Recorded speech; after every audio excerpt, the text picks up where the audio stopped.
good morning. Welcome to Big Cube Sunday morning. It is a wonderful sunny morning here uh, because fortunately we're not where the bombs are dropping. Uh, Screw Trump and his fascist bastards who think that dropping bombs on school children is a uh, so what? But that's just me. And It's not just you. It's not just you. well, it's everybody out here, but I mean, let's face it, guys. America has lost the ability to be in power. We have a Congress that has got all the backbone and willingness to act of a slug on a salt bed. It's they're nothing. That was a And really great metaphor right there. Thank you for that. oh, Slug on a salt bed. yeah, you're welcome to use it. They just lay there and squirm. No, the idea that I remember growing up, Congress was jealous of their powers and authority of what the Constitution made their purview, uh, funding, and then the Trumpolopolis comes in with his I'm just going to put up a bunch of tariffs and raise money, and all he's really trying to do is put a regressive tax on America so that he can figure out how him and his millionaire billionaire buddies don't have to pay income tax. And it gets old watching this and watching the news media, who is the millionaire billionaire buddies, just using keywords and tricky phrases to hide it and hide him and shield him. I always try and remember one thing: Stephen Colbert, our hero, right? But you remember, Yep. CBS lawyers approve every script. It's not. I mean, he goes probably as far as he's allowed to, but the reality of it is we live in a country where the billionaires control right down to the gnat's ass virtually every bit of media we get. And you think there's a reason why they're not calling it Trump's war, even though it is Trump's war? It's Trump's little adventure, Yeah. And I, Yeah. Jim Wright called it the first war based on vibes. And he gets credit for doing that on the internet, although I had been saying it out loud to anyone who would listen the previous couple of weeks. So we independently assessed this as a war based on vibes. And Trump as much as said yesterday that or very recently that it would end when he felt like it was a good time to end it. In other words, it'll end based on vibes. So there's Yeah. no casus belli, right? Like, gone are the days when a president has to go to Congress and make a case for a war, or police action or whatever. Even though Constitution, Article 2, um, outlines these powers. But we're going to talk, and I have another guest who is on her way, as well as the one who is here. We're gonna, don't but you who has think the that segue you just did there yeah? is going to get me off topic? I'm Oh, on a rant. oh! I thought we were. You paused for breath, and I misunderstood that maybe you had wrapped up the rant. Oh Go on, Bob. gosh, no, I won't say that, but I will say note that my favorite protester is here. Yay! God, I love watching you get on that screen and tell us what you think. We're going to talk Oh, about thank that. you. Thank you. Thank you. Guys, all of us got to do it. We got it. We can't. We just can't not. I got my yard. I used to take when I wasn't using my protest signs, I'd take them around the side of the house. Hell no, I leave them leaning against the front of the house right now. Speaking of protests, we've got Jeff Sturgeon in the house in the chat, and he is the cover artist for the newest, about to be released BQ press book. Oh yeah, Look at that. Nice. Jeff is a wonderful artist. If I hang this on my wall, it'll be my second piece of Jeff Sturgeon work hanging on the wall. And I don't want to be accused of being a sycophant to great artists, but you know what? too late I now. I like his art a lot. And speaking of liking art a lot, I have taken up a new hobby, looking at the size of cabinet people's shoes. It's hilarious. It's hilarious. The clown car has clown shoes. I mean, is that not the most ridiculous thing you've ever seen? Marco Rubio, It's like in a little Marco in big shoes. Yeah, Yeah, he's little got Marco big in shoes to size fill in his job. size 16. I mean, God, I don't even wear size 16. I'm stuck in a 13, and I'm happy being there because they're comfortable. If I had one of his shoes, I'd have blisters. But no, Yeah.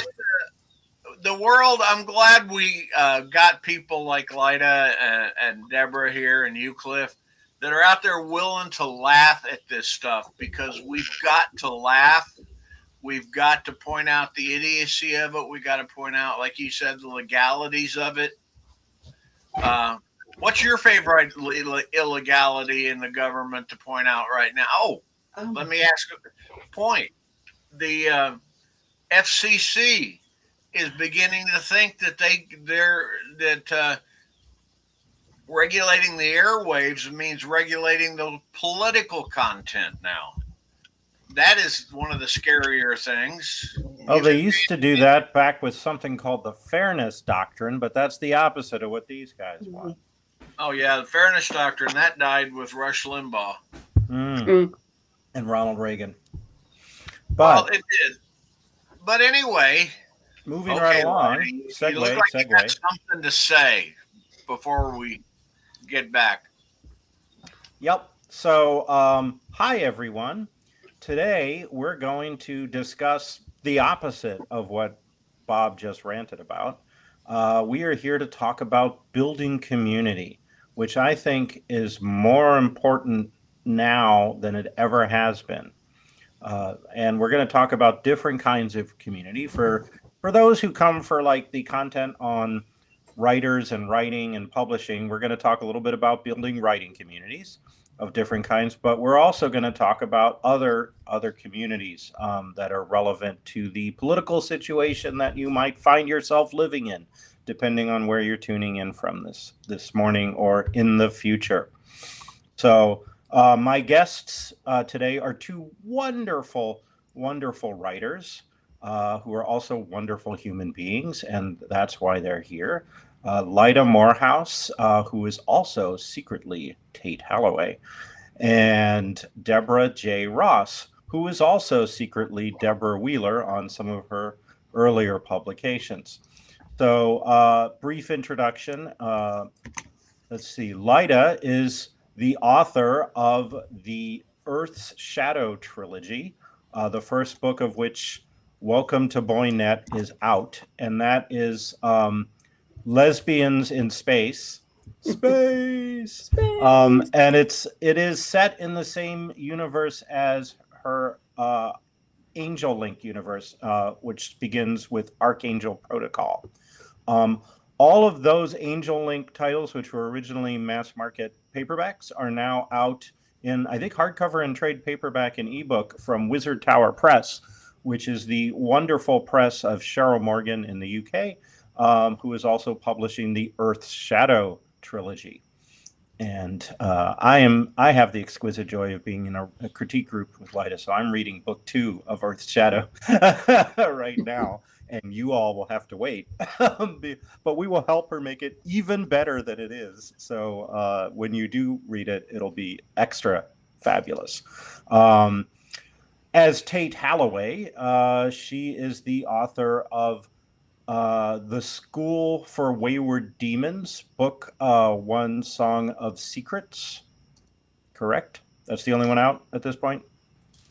No, Tate Halloway has so many more books than that. No, just the Wayward Oh, Demons. that one's actually out of print because I got into a fight with my co-author, but that's a whole story for another time. Not a community story. Well, the opposite of communities. Yeah, sorry. The Alex Connor books, starting Yes. with Precinct 13 and then Unjust Cause. The Vampire Princess of St. Paul, which not coincidentally is the city that Tate Halloway lives in. And the Garnet Lacey series, starting with Tall, Dark, and Dead. Mm-hmm. I think I have the hardcover of that one. So yeah, hard to find, but a great book and a bunch of short fiction. She has won a couple of awards. She's an award-winning author. She got the Seamus Award for original paperback featuring a private investigator. What was that one for? Archangel Protocol, I think. Okay, Archangel Protocol. And she won Philip K. Dick's Special Citation of Excellence Award, which I expect Philip K. Dick would be really pleased with if he knew. Honestly, I do. So that's Tate/Lyda. Deborah J. Ross, a.k.a. Deborah Reeler, is the author of Jadium Northlight and collaborators as Deborah Wheeler, although I believe some of those have been reprinted as Deborah J. Ross. Mm-hmm. She is the author of 9 books set in the Darkover series, which was a hugely influential series that she made continue to be relevant for the current age. Most recent book of that was the Loran Gambit. Am I saying Loran right? I say Laren, but Laren. Okay. You wrote it. I forget the original pronunciation. Whatever you want, that's fine. Yeah, that's the thing about books. Sometimes you don't know how to pronounce the stuff. The Laren Gambit is the most recent of those. She is the author of the delightful 7-petaled Shield trilogy that you should all rush out and get, which was original mass market paperbacks, but they're also ebooks. And she has edited a bunch of things, a bunch of Darkover anthologies, but also the Lace and Blade series, which are really just delightful books. And she has a collection, A Heat Wave in the Hellers, of Darkover fiction. And you had another, the Northlight, right? You had another collection recently that was on sale for a while. I forget which one. Yeah, I have two other collections of my original short fiction, Pearls of Fire, Dreams of Steel, and Transfusion. That's right. That's the Orthodox Jew friendship with a vampire, and it's great, and other tales, and Ink Dance, which is nonfiction. I will tell you, since I was using Wikipedia pages to jog my memory on some of this, you need to update your Wikipedia page to have that. I didn't realize I could do that. I thought somebody else had. I don't know whether you can do it. I've never updated a Wikipedia page, but I don't have one. So yeah. Anyway, you can do it. You just have to use a pseudonym. I probably shouldn't say that here live on. So does Tate edit Lyda's page and Lyda edits Tate's page? Tate does edit Lyda's page and Lyda edits Tate's page, so it works out. No, but seriously, your cat. It's a little bit of a pain, but you can do it. Let us call attention to your cat, because your cat is looking so freaking awesome here. Oh yeah. Hello, cat. Yes, this is Rhubarb. Hi, Rhubarb. This is our baby kitty, Rhubarb. She just decided to, do the cat thing on Zoom. You got to have a little cat butt, or you're not Zooming. Right. Right. Or at least have kids wander into the frame and, dump stuff on the floor. Something has to happen like that. So in addition to all these wonderful writing credits, these people are community builders. Lyda is, despite being a member of the Weirdsmiths writing critique group, she also started the Pendragons critique group over Zoom. That was during lockdown, I think, right? It was indeed. Yeah, so I'm a member of that, which means I get to read Earth Shadow books and stuff like that. And then Deborah Ross co-created with Juliet Wade not a critique group, but a writers' lunchtime group where we met and gave each other support. It wasn't critiques. It wasn't like a writing time thing. It was like, let's build community and have support.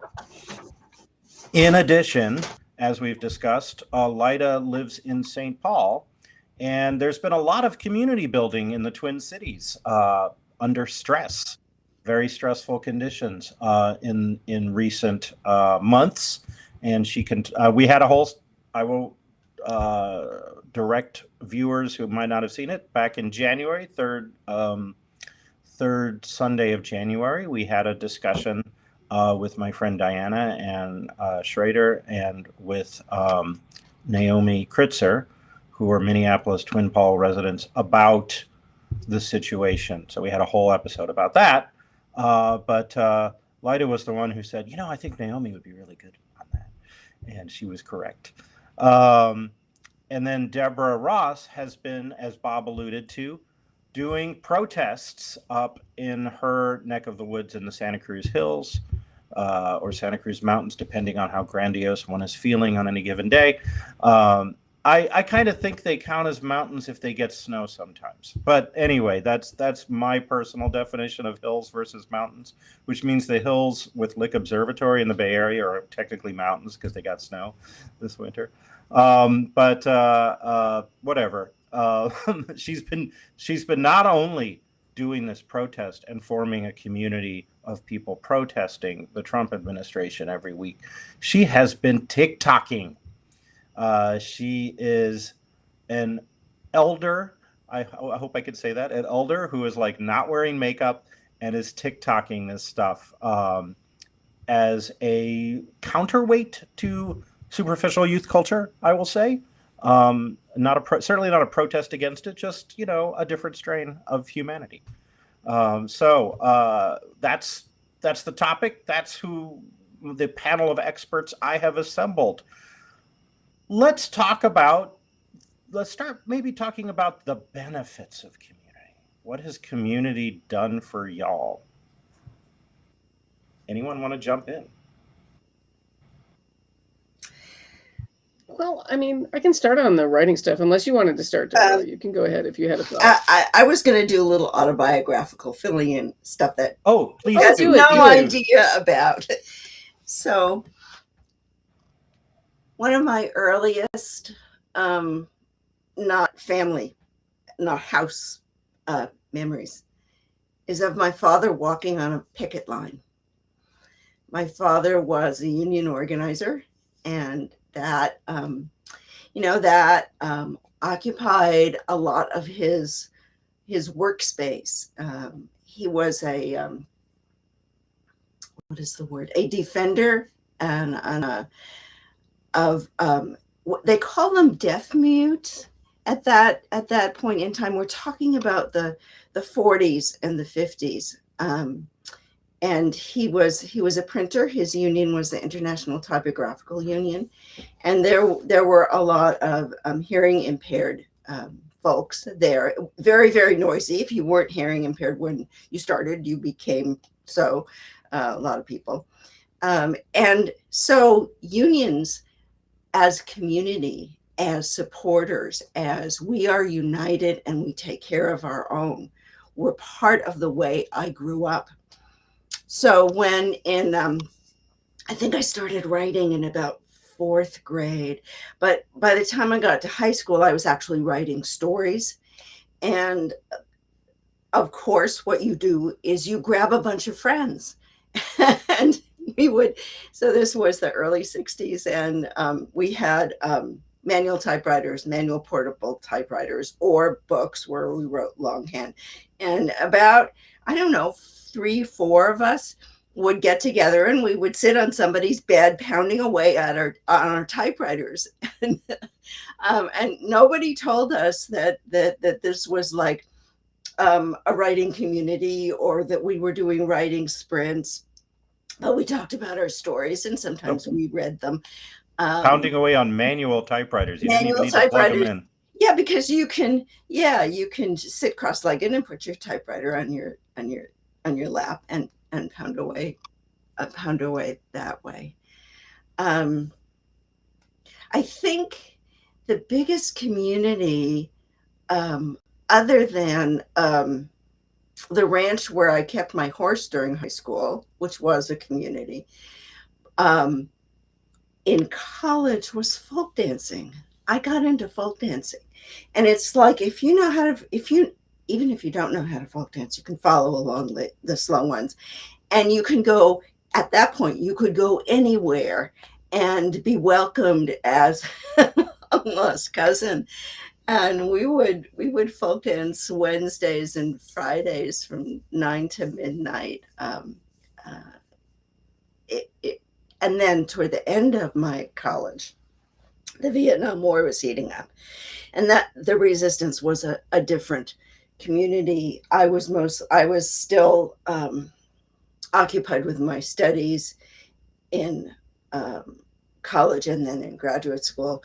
But I watched how those groups of people, we would have student unions to talk about alternatives to the draft and draft resistance. And I wasn't too active in it, but I was aware of the underground community that was helping young men.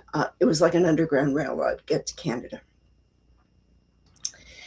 Did you, when Kent State massacre occurred, what kind of impact did that have on this community? Well, by the time Kent State happened, I was done with my graduate degree, and I was working, and I was starting to I'm trying to think when that was. Yeah, I was involved in the larger Vietnam War protest, but I wasn't an organizer. I didn't even consider the role of community in my life. It was just always there. I was going to keep showing up. I was in that enormous protest in San Francisco.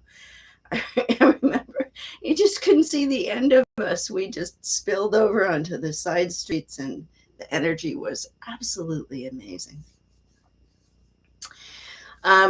Did you have conversations with your dad about this? I did. He died in 1974, so it was sort of in the middle of it. I actually don't remember much. He was off forming different communities. He had been the target of a HUAC, that's the McCarthy era. House Un-American scare. Yeah, investigation, and the FBI had tailed our family for many, many years. I got the FOIA, the records under FOIA, and it was just amazing. Freedom of Information Act. Yes. He had set up a small printing company in Marin County called Graphic Arts, and you can find stories about it. And so that was his business. And then he, after the San Francisco State riots, where a professor named Nathan Hare, I think he had been dismissed. I haven't had my tea yet this morning, so the details escape me, but you can look it up. Anyway, he decided that part of the People's Revolution was to use his skill and his resources as a printer to enable Black scholarly publications. There had been a few, but so his idea was the Black Scholar magazine. He got together with Dr. Hare and a guy named Bob Chrisman, and my father was like the printer in the background, and so it was a different kind of community. I watched it. I did a little. My sister was much more involved in it because I was off in a different city and with a different life. But he started. Um, he got a very small grant and started a Black book club where Black inmates could request books from a list, and this is radical political thought by Black authors and sociology and that sort of stuff, and they could request the book that they wanted. So it was enabling choice agency. And then after he died, my mother continued it, and they would write her letters,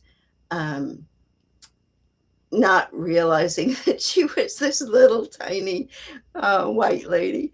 And I got the collection of letters came to me, and I realized that even though these people didn't know each other, this was a community that was created by my father's desire to empower a group of people that had not been historically. I gave the letters to the special collections at Howard University. So they are still there, and hopefully the students there have had a chance to read them, because they're extremely moving and really iconic about what that experience was. I think the point of this long story, and then I'll jump to some more writing stuff, is that communities form in all kinds of ways. And they can be face-to-face, like Cliff mentioned the Lady Writers Lunch. And we made Cliff, which I was a proud member of. Yes, he was an honorary lady, which went on for it started because Juliet Wade and I were on a panel, I think at BayCon, and I looked down at her and I said, that's a really interesting person. I think we were talking about linguistics, which is Juliet's academic field. And so I went up to her and I said, let's get together. We're both local. Let's get together and have lunch. And then somehow we kept inviting more people. And after I don't know how many years we went. It was at least a decade of these wonderful lunches. And we would meet at a place where we all had to drive the same amount of time. So they could be small and face-to-face, or Zoom, which is quite wonderful. And I'm in several ongoing Zoom communities. Or they can be spread out where people don't necessarily interact, but they're drawn together by a common interest or cause or organizing element. Which I think of like the crystal that you drop in a supersaturated solution, and then a bit of dirt, and then all of a sudden you have this beautiful crystal. It comes together that way. So I went from what a lovely image. You should be a writer. Yeah. People tell me that. I was sort of pawing through my papers here because I got this idea, but it's deeply buried. Oh no, here it is. Your magic Cliff. So after my first child was born, I had been telling myself this story as I fell asleep. And one of the ladies in my mommy support group, another community, decided that the answer to her family's financial problems was for her to write a romance novel. She never read a romance novel, but she thought that would be a good idea. And so what she did was she gathered together all of her, a bunch of women friends for a writer support group. None of us had any idea what we were doing, but that was my first in-person critique group. I mean, the critiques were, I read your book, I thought it was wonderful. no Let's have tea. whatsoever. Yeah, right. Where are the cookies? And from there, Kathleen Woodbury had, I don't know if you can see this. This is from, where's the date on this? 2000. It's one of the last ones. It was the science fiction and fantasy workshop, and it was on paper, and it was by mail. And it had, people wrote articles about all kinds of writing. It had market reports. It had, I forget how we did this, but there was a way of contacting one another to exchange critiques. And two of the people that I exchanged critiques were Mary Rosenblum, who's of blessed memory, who was an amazing writer and teacher, and Catherine Asaro. And we were all beginners together doing this by mail in this community that Kathleen had created. That's delightful. And then when Catherine was a president of SIFWA, I was secretary during, I think, her first term. I got... SIFWA is the Science Fiction and Fantasy Writers Association. Right. It's the professional association. So I remember one of the watchwords when I was first active in SIFWA and actually attending meetings. The way I remember when I joined was it was when Ben Bova was president. And I remember this, attending a SIFWA business meeting at a convention. Marvelous communities, conventions, and fandoms, so enabling and supportive. Yeah, so I remember that. And I'm still active in SIFWA, but not so much in person. I am the chair of the Emergency Medical Fund, which it's like my favorite thing SIFWA does. Yeah. And also I'm on the elections committee, so I'm preparing to be real busy real soon. Cool. Well, yeah. Speaking of I writing, think I should shut up and let somebody else. Lyda, I've never heard the origin story of the Weirdsmiths. Do you want to talk about that? Sure. It's a kind of fascinating little story. So, speaking of communities, right? I won't do my autobiography, but I do want to point out that I think, my father's a college professor, and I think there's just a lot of, and he was also active during, he went to the March on Washington, and I think having a political family. So did my dad. Yeah, it's cool. They probably saw each other, right? My dad has a funny story about actually being on a bus headed down to help in Mississippi to be a freedom rider, but they called out for people to change buses, and so he moved over to head out to be on the March on Washington. So that's how he ended up there, kind of by accident. He caught the wrong bus, or he caught the wrong bus, or he caught the right bus, as the case may be. But yeah. So the story of Weirdsmiths, which is one of my early writers groups that I think formed. We wrote this down at some point, sometime in the early 90s. It was started as a class at the Twin Cities is really lucky that we spend there was just a recent thing that came out about Minnesota and how much money we spend on the arts. We spend a lot more money on the arts than anybody in our sort of Midwestern circle, including Illinois. And so there's a local writers community place called The Loft. It's a physical building where people can go take classes. At the time when I was starting out, I decided to take a class and they had one on science fiction and fantasy writing, which hardly anyone ever has. And so I signed up. Gosh, I was just thinking of this guy. I think that my teacher's name was John Hartnett, who wrote like one science fiction book and has disappeared off the face of the earth. I would love to find him again. If you're out there, find me. I'm one of your students who did well.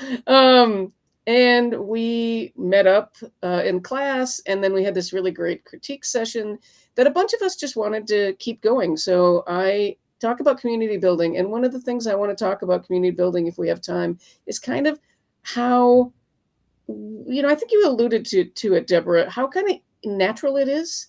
I just literally walked up to a student that I really liked, whose name is Harry LeBlanc, who I'm still friends with, and said, Harry, I loved this class. Can we figure out a way to just like keep up the energy? And so we asked the teacher if we could announce that we wanted to start meeting at the time at a Pizza Hut. And we just literally were Them like was cowboy classes. days. Yeah, exactly. In Dinkytown, which is like it's very 1990s, everybody. But like the teacher announced this, and we literally just were like, why don't we just meet at the same time the class was? People's already used to going there, having the time off on, I think it was a Thursday night or a Tuesday night. And so we met at that place. 4 or 5 other students from the class showed up, and we just started meeting regularly. We moved pretty quickly out of the Pizza Hut into a nicer coffee shop. But like every week you met? We used to meet every other week. So we decided that once a week we started trying to do once a week, and we discovered that was a little hard for adults who had jobs, which was most of us. And so we started doing every other week, and we are still doing every other week as Weirdsmiths, however many bazillion years later. That's now 30 odd years later. I know, it's crazy. And it was interesting. We all started, like I think Deborah was talking about, most of us were with that first group of your people who thought romance writing might be a get rich quick scheme. Sadly, as a romance writer, I can tell you that doesn't work out. Yeah, although I remember my mom read romance books, and we would see TV specials on Barbara Cartland, right? And you could see the dollar signs right in her eyes. Yeah. What I discovered writing romance is that it seems like it should be easier, but it's actually just the same as writing. Like a good romance book takes the same muscles that it does to write a good science fiction novel, just with a little, maybe, depending on who you are, a little less research. It took me as a lesbian a lot of research, but it turns out it's out there. Anyway, so yeah, we started meeting, and we started out with a group of complete amateurs, and through time and some upsets, we had like the big discussion that broke us up a little bit, from people who wanted to be hobbyists to people who decided to be professional, and we had to do some of that kind of community building stuff. But we started out, all of us with no sales, and now we have multiple Hugo Award winners, like Naomi Kritzer was an early member. Eleanor Arneson is in the group right now. Who else is in there? Oh, Kelly Barnhill, who you may or may not know. She's sometimes somewhat literary, but she's a Newbery Award winner. We had Kelly McCullough in the group at a point. There's just been a ton of people that came out of Wordsmiths that just started meeting at coffee shops. And only the pandemic took us away from coffee shops. We moved from there to Zoom, and from Zoom then to people's houses. So, and during the pandemic, the reason I started Pendragons is because I was like, I need more drama. So, and writers do provide. So, yes. So I just literally put out a call to the people I liked. Cliff, so you were on that list. Yeah, and and I provide drama. No, you do provide drama. I think people say that about you. No, I don't think they do. But if he's such a drama queen, let's make him a podcast host. That's how. But yeah, at one point in my life, I wanted to say this too. I was thinking about how these things spiral out with Deborah's conversation, and that is that at one point in my life, I also started teaching at the Loft. And then there were other opportunities through the Loft in which I just basically started a open writers group where we just met. I just put out the Loft sort of organized putting out advertisement for it, but literally we figured out a way to do a writers group where whoever showed up, we critiqued. Sometimes we had to read pieces, which I don't recommend because, if we wanted to get in the gritty about how I think writers groups work well. I've been in ones where people read out loud and then you critique it on the spot. And those can work, but I discovered that what happens with those is good readers get good critiques. It's not necessarily, that's a lot of difference.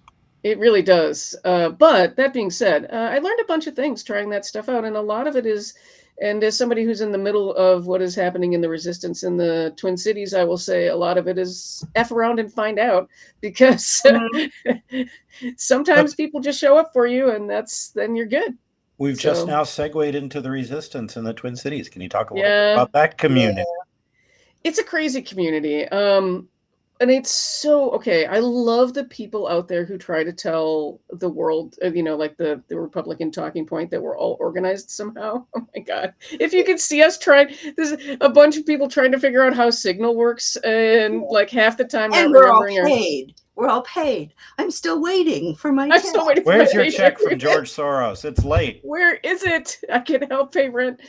But anyway, yeah. So what do I want to say about that? The community is pretty awesome. One of the things I noticed right away, okay,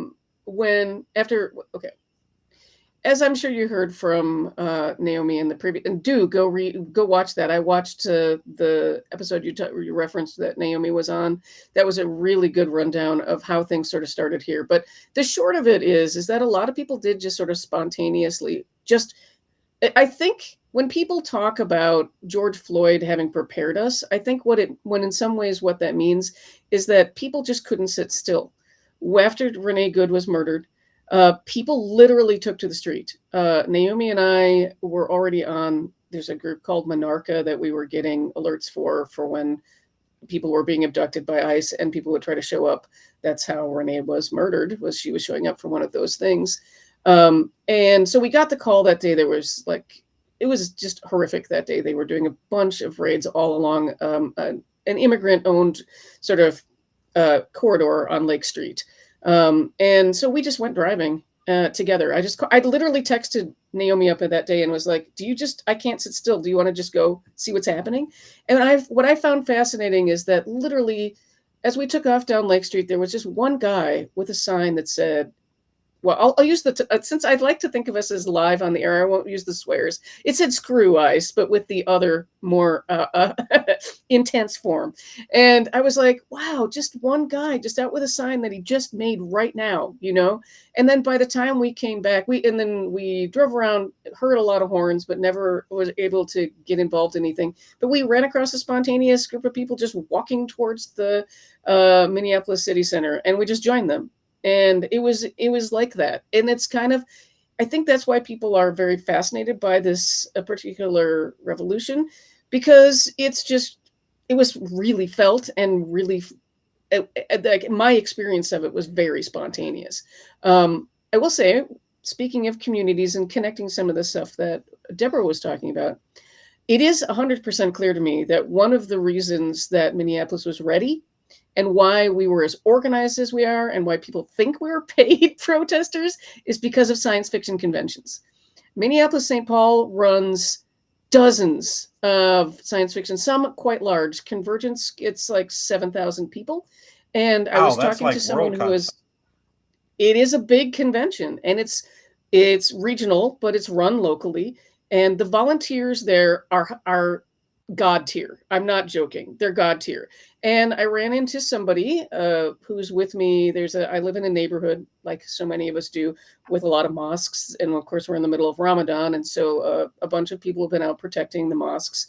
And I was talking to a person there who used to do radio stuff at the hotel at Convergence. And this person, they are now somebody who is doing dispatch, which is what we call the people who are on a signal call, who sort of coordinate the people we call commuters. Okay, I'm using a lot of fancy terms here, but the people who drive around looking for ICE vehicles are called commuters.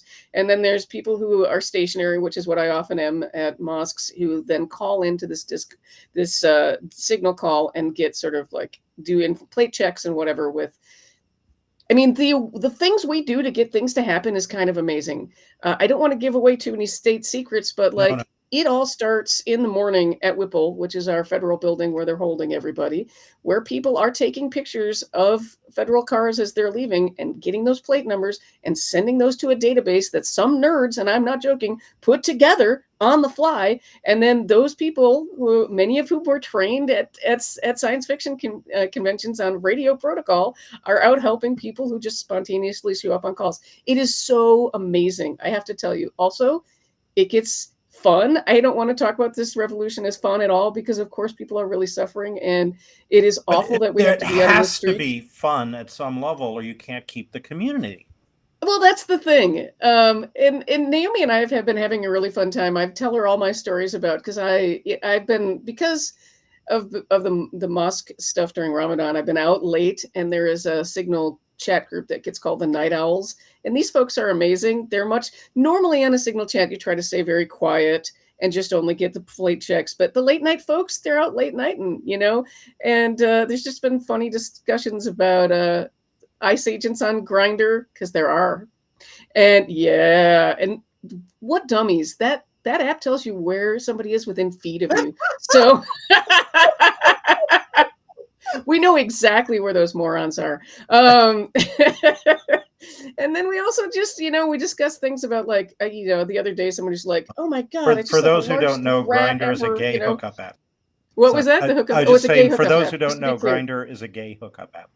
It sure is. Okay, sorry to interrupt. I just wanted to. Oh, but speaking of community, and you'll love this, Cliff, I think. So because we knew that there were 15 ICE agents that were on Grindr, and they had profiles where they identified themselves as ICE agents because they're dumb like that, including one where a guy was just like given the peace signal, and you can fully see the license plate of his federal vehicle behind. I'm like, you moron. Like, you do realize you just gave that to the resistance. But anyway. Wow, because the resistance is on Grindr. Of course they are. We are largely queer. We are largely queer. We're largely, people of a certain age. It's like, well, to be fair, it's everybody. In the Twin Cities, we're really lucky. This is a very, very blue section. They did go after the wrong crowd. Not only do we have the Russian winter, as it were, don't invade a winter, people, but also it's so blue here, it's almost navy. It was not difficult for shops here to put up ICE out signs and other things, because that meant they got more support rather than, the other way around. So Speaking of shops, speaking of shops, we should mention Dave Ketter. Greg Ketter, yes, Greg Ketter. Sorry, that's what I meant. That's okay. Greg, who is the owner operator of Dreamhaven Books. Yes, and in the Twin Cities, and he recently went viral he just lost his temper and ranted about, I'm 70 years old and I'm mad. Go look it up if you haven't seen it. It's really worth seeing. And then it is worth seeing. Walked into the tear gas like Godzilla plowing through Tokyo. It does look cool. That is the most badass badass picture of Greg Ketter. Right, and then there's a picture of him emerging, right? Like, and it's just like, right? He doesn't and care. It's tear Deborah, gas. If you haven't seen it, he's in this mask. He doesn't have anything. No, and he's in this full-on like onesie snowsuit. He looks really amazing. It is stunning, and this has gotten Greg Ketter. I'm on the con committee for World Fantasy Convention this year, which is in Oakland, California. Everyone should come in October, and we have a special bookseller guest of honor slot among the guests of honor, which we've created for Greg in the wake of his badassery. So he is a guest of honor at World Fantasy Convention this year, in part for being a fabulous bookseller for decades in and a friend to the queer community too. And yes, all of that, but also the extra badassery. What an amazing moment for him. Recently, I was going to say too, what's Greg is part of a big bunch of stores that got involved. I mean, one of my favorite weird connections in the resistance here is that one of the first what we call distro, but a place that distributed food and diapers and all this, was a sex shop called Smitten Kitten. Can we pause a moment to admire the name of that sex Smitten shop? Kitten is amazing, and everybody should shop there. They are in a corridor that's been very hit hard, so if you want to look them up and buy your various sex toys, please do, because they also need your business. And then here in St. Paul, there's another amazing bookstore called Mischief Toys. They have an interesting story because they started printing up and selling anti-ICE, pro-resistance posters right away, and actually got a federal investigation asking all of their employees for their I-9s because they were trying to bust anybody that they could out of there. But, they be evil and we be good. So they weren't able to take anybody away. So yeah, it's been kind of amazing. And I have to say that I am proud of human beings. I will tell you that during the pandemic, I sort of lost my faith in humanity, and the resistance has been really amazing here because these are just neighbors. They really are just neighbors screwing around and finding out. I was on a call on Friday night at the mosque. Naomi Kritzer was standing with me. We were, waving people in, and I happened to hear on Signal that just up the street at a restaurant that I frequent often, 10 ICE agents were bragging about their jobs really loudly in an immigrant restaurant. Just y'all, this was Master Noodle, is run by folks from Taiwan, and they're eating the food of the people they're trying to screw around with. And what was amazing is I just reported this to the group that was standing around, and 4 or 5 people just volunteered to get in their cars and go harass them. I mean, basically just make sure we got pictures of them and got the plates, and we could keep watching them. And more importantly, people stayed. I'm going to cry a little bit. People stayed until the restaurant closed so that they could help the people who were hiding in the back get home safely. That's what we're here for. That's what we're doing. That's what community is. Yeah. And these are strangers to us, strangers to each other, but not anymore. Damn it, I'm crying now. I knew I was going to at some point during this, because community is like this, right? It's both joyful and so meaningful, right? It's just watching people lift each other up. I'm sure you experienced that a lot, Deborah, both in the stuff you're doing now and in the past. So I'd love to hear more of your stories too. I also don't want to take up too much of the time just talking about me and the stuff going on here, but it's all important. It is. I hope it inspires people. Yeah. Speaking of inspiring people, Deb, could you talk about your TikTok videos, especially the ones from the protest community, about that community? I'm going to go back just a little bit. So I think this was in the early 90s, because I wasn't up here yet. There was a really, really heavy rainfall, and one of the towns just south of us, the creek absolutely overflowed, and all these houses were washed away and people died. So a group of local churches got together to help them and made it Valley Churches United Missions, I think is what it's called.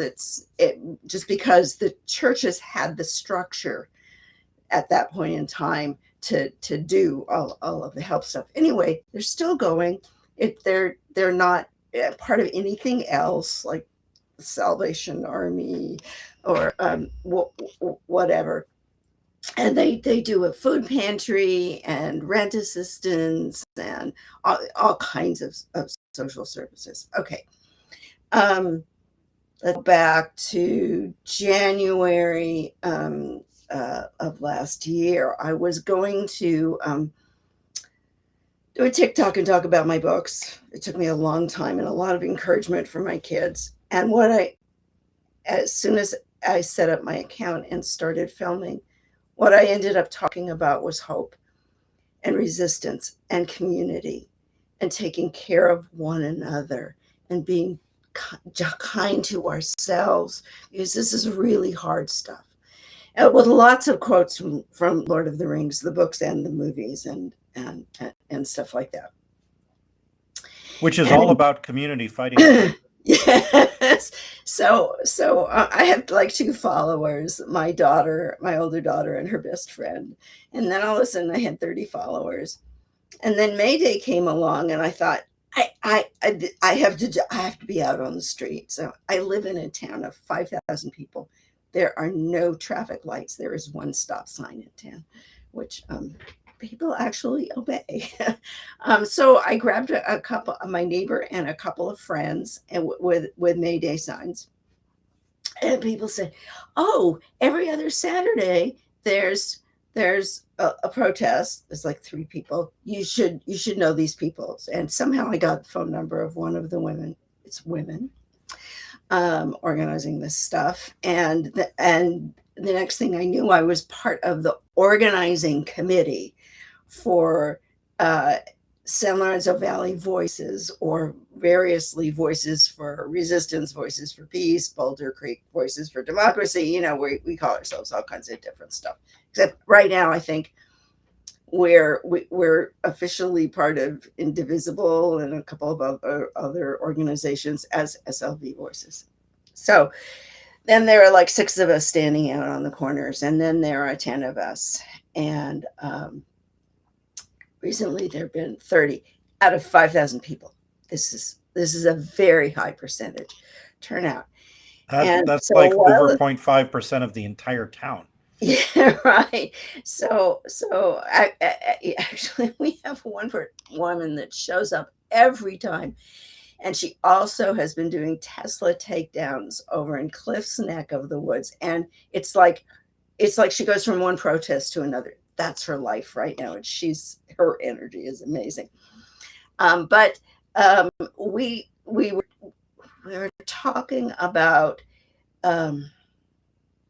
finding common ground with people who aren't necessarily on the same page of us in terms of taking care of one another, which is how we're going to get through this just atrocious period of time. And we came up with the idea of a food drive for Valley Church's pantries. And so we have a table set up for that. And I was on the opposite side of the street where there's a family-run regular supermarket. And then I think there's 2 stores in the chain, a health food store, which is very community involved also. This guy comes up to me. He's covered in tattoos, bald. His whole head is tattoos, I'm like, not very tall, covered in tattoos. And he says, what kind of food do you need? And I said, well, we need shelf-stable stuff, but also delicious food, not poverty food, and food that the kids can make themselves a meal if their parents are working. So he goes into one of the stores. He comes out with a cart overflowing with food. And I thought, he's done his shopping and he's going to give us a few things. No, he rolls the cart across the street. He donates the whole cart of food. And what he tells the woman who's manning the table is that when he was a kid, his family depended on food pantries. And now he's paying forward from that. Just the phrase paying forward is part of our community. So we have a food drive, and we have the protests, and we have more people, and we have a woman who started bringing a boom box, and somehow it's streaming through her phone with Spotify or something. So we have music, and another woman who always brings bubble machine. It's kind of a party atmosphere. And I think this was my idea. I said, we also need to make it easy for people to register to vote. We need to make sure everybody is registered to vote. So a couple of the other women said, I'd like to do that too. And I found out where we go in our nearest city. We went to the county building. We met with a woman. Then we found out that there was a training. She's this county voter registration coordinator, holds regular meetings registering people to vote. So we all go down, and now we're trained, and we have tons of material, and we have a table where we register people to vote. This was a couple of Saturday protests ago. We've been saying we're mostly white-haired ladies, and we need to get some younger people involved here. A lot of us are, not me so much, but a lot of the others have health issues that sometimes they can't show up, and whatever. A couple of Hispanic appearing young guys, like teens, early 20s show up across the street. It's like we're all converging on them. Thank you so much for coming. And so I go over and I ask them if they're registered to vote. They are, and your friends? Not so much. May I ask why? Well, they're lazy. Okay, I got a flyer with a QR code on it that you can do it from your phone here. And then we start talking, and one kid says that ICE is in their neighborhood. They're from south of our city in a farming area, and our county has just set up a commission to help people. Help communities that are targeted by ICE in various ways, and it's through our county. So right now we're working on sending a representative of our group to coordinate with that county commission. So it's, it's like it keeps snowballing, that a person will say, this is a concern of mine. I'd really like to move in this direction. And a couple of other people say, yes, I'll be with you. And then again, it's like forming the crystal, dropping, or I like to think of it as the pearl in the oyster, that we create layers of, it's hard, it's organic, and it's beautiful. It's gorgeous. It's luminous. Yes, communities. And I Again, said, you should really be a writer. That's just great description. Does that mean I should shut up? Oh yeah, so No. TikTok. So we have, I just want to sum up that I went from 2 followers to 30. I have 12,500 followers now on TikTok. on TikTok. Yes. And you're also, what are you on TikTok? What's your handle? Deborah J. Ross. And you're also, you post those same videos to Threads, which is where I see them. Yeah, Threads. And so I do it on my phone, not direct to TikTok. So then I put it up on TikTok and YouTube, which goes to, I think, my author page on Facebook, and Instagram, which goes to Threads. But sometimes I go over 3 minutes. As you can tell, I like to talk. I never knew. Yeah, and the Instagram, there's a 3-minute limit, so that Threads doesn't get all of the ones I do. I try to do them at least every other day, although I seem to have taken a 3-day break. So I will do one later today. Awesome. Well, maybe you could mention the podcast. Yeah, right. All right. So speaking of community, Bob Brown has returned. He is the publisher of B Cubed Press, but also the creator of the B Cubed Press community. And we are all here because of his community building efforts. So I wanted to explicitly acknowledge that. Yay. You're here because when you saw people of like minds, you joined them. And that's, I mean, that's it. It's almost a natural thing that, birds of a feather stick together is an old saying. But you know what? These birds of a feather right here are people I am proud to even say I get to talk to them. They're wonderful folk, and I've enjoyed every word you've said, all of you. So thank you. And I'd also like to thank our in-studio audience. Jenna just mentioned this is a wonderful community. So we see a lot of the same names pop up in the comments section every week. And so there is this community. It's not just the people who are on the air. It's the people who are tuning in.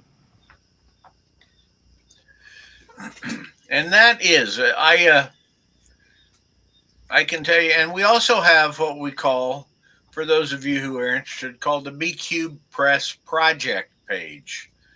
It's on Facebook. It's a community. I every now and then get shocked when I look at how many people are in it. It's just a place that we say, hey, here's what we're doing. People share what they're doing. They anywhere from we got Susan McDonald down in Tennessee, bless her heart. is always giving us a different perspective. We put our open calls out there, and speaking of open calls, we don't have any open calls right now because we're working to put out the books that all you wonderful people have written and or And what stories. is the name of the forthcoming anthology again? Oh, June 28th is my soonest hope for it. So the name is not near as important as the notion that we're not stopping. Um, we're continuing.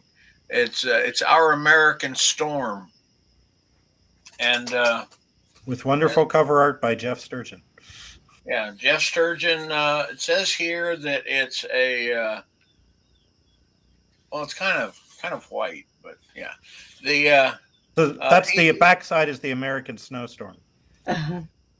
well, Oh, actually, I look at this cover and I see elements of the cover of The Great Gatsby. Which you have behind you. Yeah, but it's one of my favorite covers, but the ever done. But it's Jeff has done a good job here.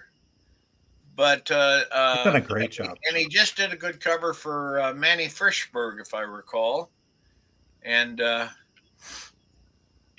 you give a guy an angle grinder and a sheet of metal, and I don't know what else he needs, but he says he's going to try and be at World Fantasy Con. I'm pretty sure he's going to be at MidCon on the 28th of June or around in there.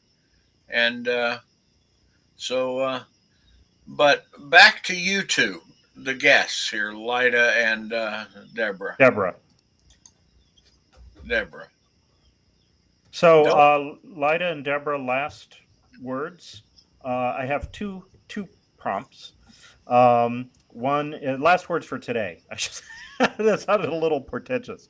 A book that you worked on that you would like to alert viewers to the existence of, and any one thought on how to build it. Like, you're out there, you don't feel connected, how to build or find a community.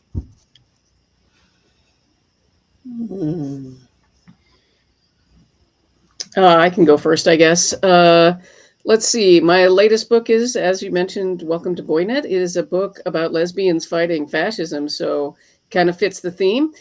Feel free and go out and find it. You can find it, as is mentioned, at Wizard Tower Press and wherever fine books are sold. And that's spelled the other thing, boy.net. What? And that's spelled yes, boy.net. Yeah. And how to get to, you know what?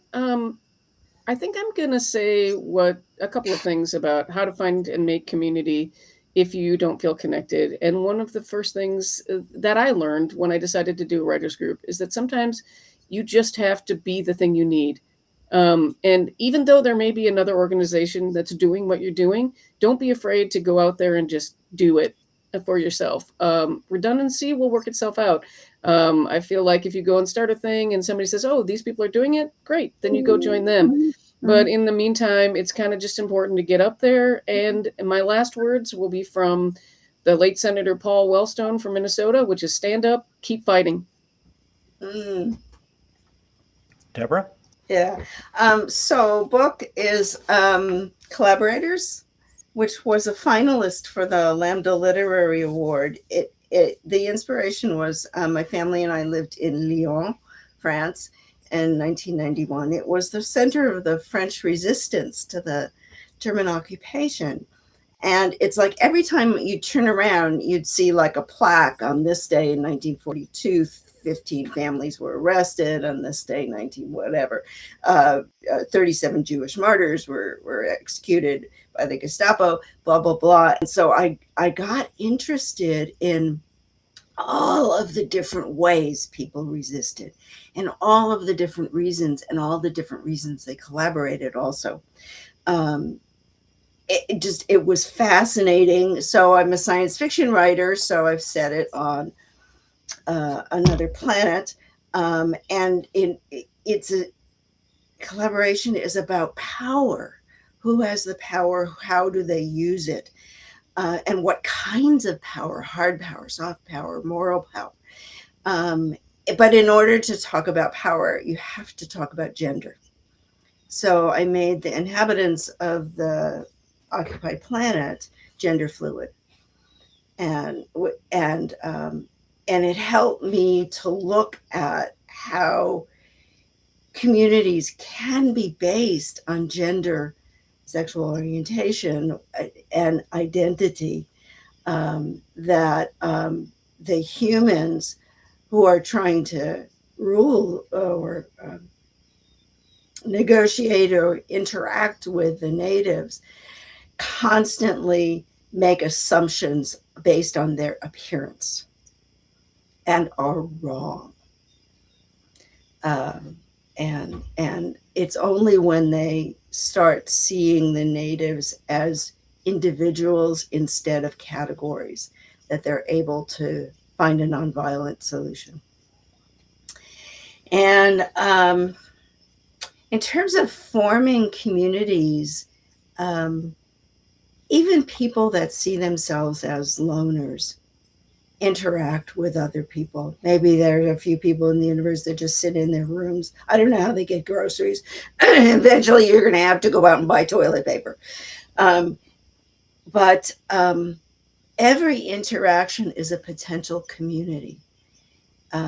You don't have to be holding the same signs in order to form common ground and see your shared humanity. And I think that's the basis of all community.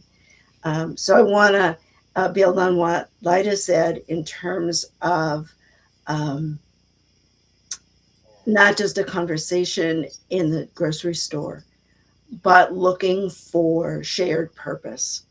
And it could be a neighbor who's had surgery who needs a meal, and it could be a play date for you, or it could be a play date for you. Um, that imagination is one of our strongest tools in forming communities, that we can envision what could be, how we could work cooperatively to make the world better for everybody. And I'll shut up now. Thank you. That's great. I would love to keep talking for hours and hours, but we are a little over time, and Bob has been very indulgent about that. So, Bob, do you want to take us away? Why, yes, I will. You'll be seeing the truck showing up at your house within the hour. Once again, a community. Hey, it is, and I just want to give a call out to one of our local community. When I was used to work at Hanford, I had the honor of working with a woman named Inez Austin. She was is a wonderfully intelligent woman. She was our environmental compliance officer, and she stood up. She stood up to the management team. She stood up for what was right.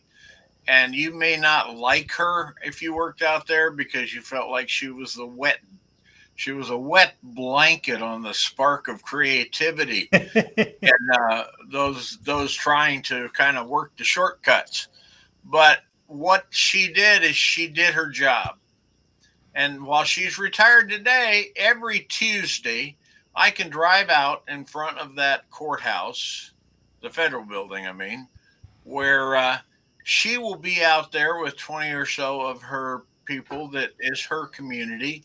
And she's got a car full of signs. So anybody walking by can just pull a sign out of the car and be part of it. She's got a back seat with a box full of food because people who show up for her protests on every Tuesday afternoon around 2:30 will drop off a my favorite is I would always make sure I had a can of spam. You know, don't laugh. Spam. When the world is coming to an end, there will be people who are saying thank God for spam. Uh, but she's out there every Tuesday, and she's out there supporting the cause. She's speaking up for others.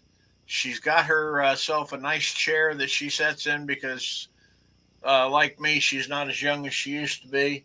And I just like to say, if you got nothing better to do on a Tuesday afternoon in the Tri Cities, get out there in front of the federal building. She'll give you a sign, and you can become part of Inez's community. Because guess what? That's all it takes to do this is just do it. I have half a dozen signs. I mount a couple of them in my bicycle every Monday. And so what we have is I have the Monday protest, and that's what they refer to it as. And she's got the Tuesday protest. That's what they refer to it as. I'm waiting for somebody to start the Wednesday protest. But that's when we talk about getting out and doing some of the more organized structural fight against ICE, or is it somehow just being out there? You're letting people who don't like what's going on know that they are not alone in it. There are other people that feel the same way, and just that's important.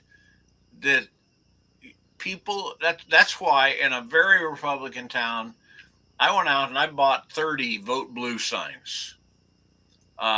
And I stuck them in every neighbor's yard that would let me, every place I could, because you know what I thought was the most important thing is the people who were going to vote blue knew that they weren't alone in a town that had a Trump sign in every other yard. Just remember, you're not alone, and let other people know that they are not alone, and just do it. And I'm proud to have two women here on this show today who have just done it. And talk about Inez, who just did it, you know. So thank you all. Now get out there and do it. Well, because I've got to go fix a fence that the wind blew down. And so I'm going to beg off. But Lyda, thank you. Cliff, thank you. And Deborah, thank you. Thank you, Bob. And thank all our viewers and listeners. I'm going to mention Cheryl Alexander hasn't missed a podcast in 4 years. Wow. You guys are awesome. Yeah.